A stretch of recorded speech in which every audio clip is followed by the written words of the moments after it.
Goeiemiddag almal. Dit is wat dit is. As jy nie gaan stop en reflectie, gaan jy dit mis. Sien, die grootste fout wat ons maak is, ons dink ons gaan vir ewig lewe. Ons worry niks van die ander kant en vir mekaar wil ons ons vergewe.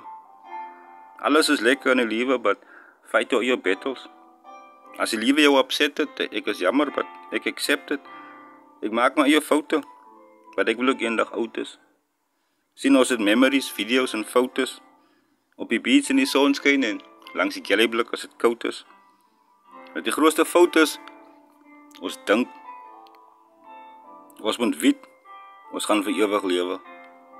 Nou raak het interessant, want ons is allemaal klaar in die game, wat aan wat ek kant. Sien, die een is revenge, greed, pride. En die een is vergewe, deel en humility. Stay humble, stay true. Respect me, and I will respect you. Dis in liefde word die mooiste gedeel, die waarheid in toe. Een gaan ek nog kry, but at least now I know, it's not gonna be you. Destiny determines everything that I do. So remember, not everybody hates me, and not everybody loves you.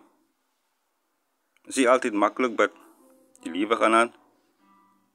Struggles and obstacles is alles deel af van. Jy sien, bad company corrupts good character. Jy kan maar lieg vir 100 mense, but ek sien dwaas te jou, soos 'n stuk in 'n venster. Die grootste fout wat ons maak is dink, ons gaan vir ewig lewe.